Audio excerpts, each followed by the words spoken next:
Mientras todo el mundo habla estos días sobre la evolución del precio del petróleo, las consecuencias en la inflación en nuestro día a día y del conflicto en general en Irán, hay otro riesgo financiero que está empezando a preocupar a los mayores gestores del mundo.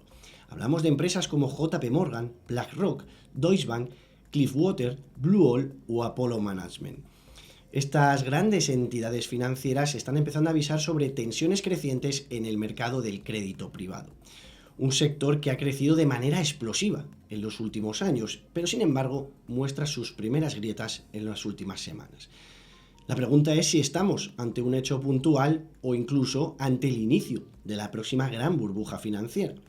En este vídeo vamos a hablar sobre lo que es el crédito privado, sobre las consecuencias que puede tener en la economía global y el por qué estas grandes entidades financieras han encendido las alarmas. ¿Preparados? Vamos al lío. Pero antes de hablar de lo que es el crédito privado, primero tenemos que entender algo importante. Existe todo un universo financiero fuera de los mercados públicos. Cuando una empresa necesita financiación para crecer, para un proyecto, para comprar otra compañía, puede acudir a diferentes medios. Por ejemplo, puede ir a una entidad financiera y solicitar un crédito, un préstamo. Puede emitir deuda, puede solicitar ese dinero a otra empresa aunque no sea financiera o incluso puede salir a bolsa. Pero hay muchas empresas que deciden no acudir y salir a bolsa. Y hay varias razones para justificarlo. La primera, los costes. Es un proceso largo, es un proceso que además tiene costes legales y que además tiene costes financieros. Además, una vez que la empresa cotiza, tiene que cumplir muchas más obligaciones de transparencia, publicar resultados trimestrales, informes económicos, someterse a supervisión constante de reguladores, y esto además es incorporar más gente que se dedique a ello. Además, tiene la presión del corto plazo. Hay resultados cada 3 meses que sean analizados por los inversores y que evalúan cómo ha sido el comportamiento de la compañía. Sin embargo, cuando la empresa no cotiza en bolsa, el horizonte temporal es mucho más largo. Por eso, existe todo un mundo de financiación fuera de los mercados públicos. Podemos diferenciarlo en dos categorías. Por un lado, lo que es el private equity, el capital privado, y por otra parte, lo que es el private debt o crédito privado, que es aquí, en esta industria, donde estamos viendo el principal foco de tensión de las últimas semanas. Primero vamos con el private equity, con el capital privado, que es adquirir o comprar cualquier empresa que no cotice en bolsa. Un fondo reúne dinero de inversores, como fondos de pensiones, aseguradoras o grandes patrimonios, y utiliza ese capital para comprar empresas. Después, debido a su gestión más profesional, intenta mejorar las capacidades de la compañía, intenta mejorar sus cifras y venderla a un precio más elevado en un futuro. Este mercado ahora mismo es enorme. De hecho, se calcula que ahora mismo se gestionen aproximadamente entre 8 y 9 billones de dólares en capital privado. En España, por ejemplo, tenemos a la compañía Idealista, que a todos os sonará como ese portal en donde podemos encontrar viviendas de alquiler o adquirir nuevas viviendas, y que ha tenido inversores de capital privado durante los últimos años. También hemos visto este mercado crecer, por ejemplo, en el mundo del deporte. Este tipo de inversiones han sido en los últimos años muy cotidianas. Por ejemplo, CVC, una empresa de capital privado, invirtió en la liga, y recientemente Apollo Management se ha hecho con una gran parte del capital del Club Atlético de Madrid. Y el tamaño, por tanto, de este mercado es enorme. En estos fondos podemos encontrar dos tipos de participantes. Por si lo veis alguna vez en algún medio, por un lado encontramos lo que se denomina los LP, Limited Partners, que son sobre todo pues las aseguradoras, los fondos de pensiones, universidades, institucionales y últimamente también los inversores retail, ya que se habían rebajado las condiciones y los mínimos necesarios para la inversión.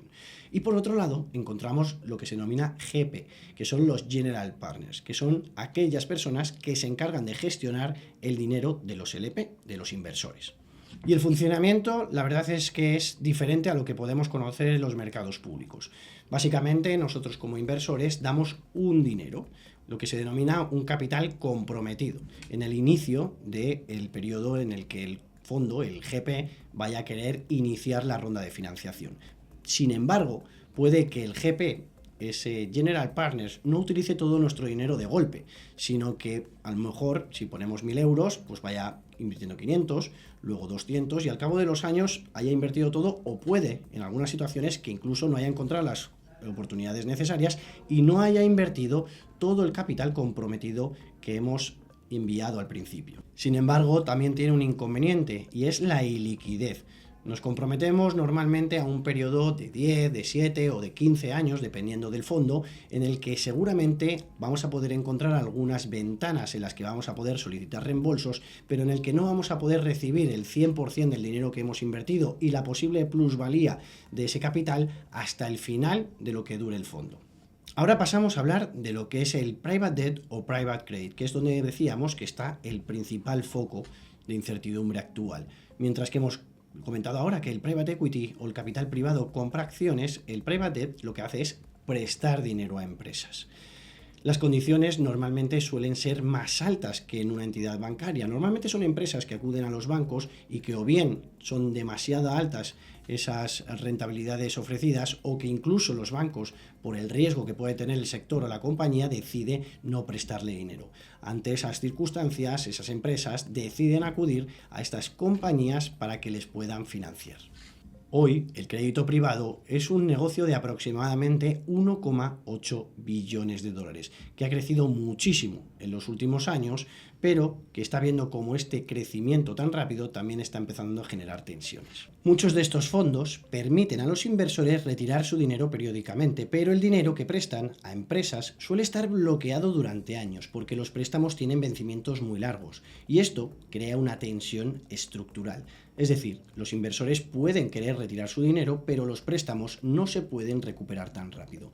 Y aquí aparecen los problemas, y puede ocurrir por dos motivos principalmente. En primer lugar, hablamos del riesgo de liquidez, que muchos inversores al mismo tiempo soliciten sus reembolsos y que el fondo no tenga liquidez suficiente para compensarles. Y en segundo punto, riesgo de crédito, por ejemplo, un riesgo de impago, alguna empresa que se vea por alguna situación concreta y puntual viendo con dificultades económicas y que no sea capaz de pagar esa deuda. Y eso hace que al solicitarlo los inversores no haya suficiente liquidez tampoco para poder reembolsárselo.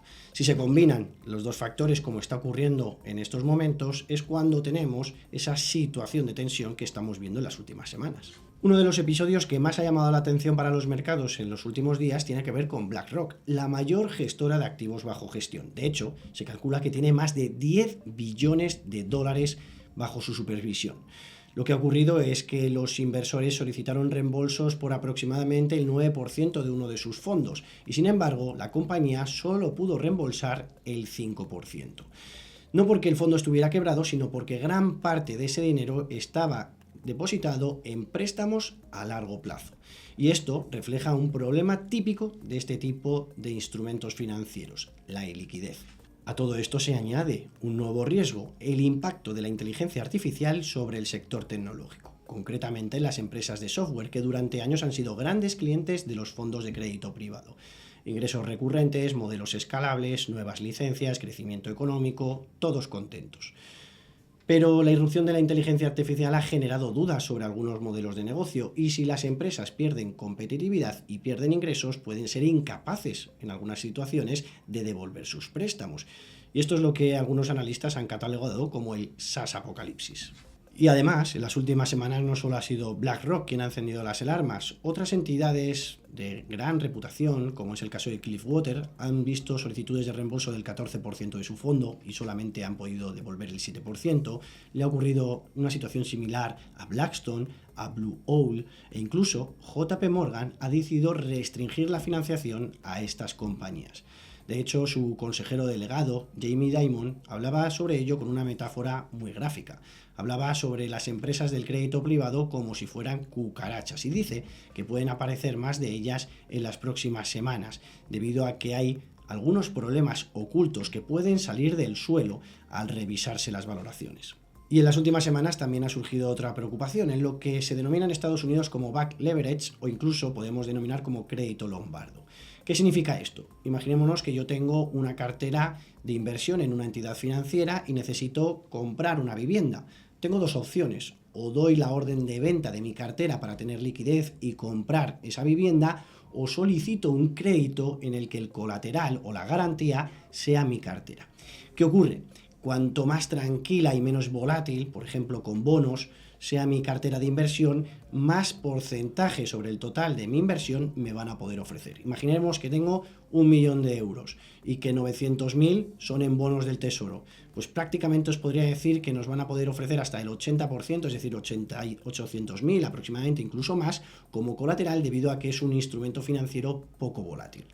Cuanta más volatilidad tenga mi cartera de inversión, menos porcentaje me van a dar de crédito. Si yo tengo Bitcoin, lo normal es que me den un 30, un 40% de mi total, y lo que se ha denominado, o lo que ha surgido en los últimos días, es que las empresas van a dejar de dar financiación si tu colateral es un fondo de crédito privado o incluso podría ser de private equity.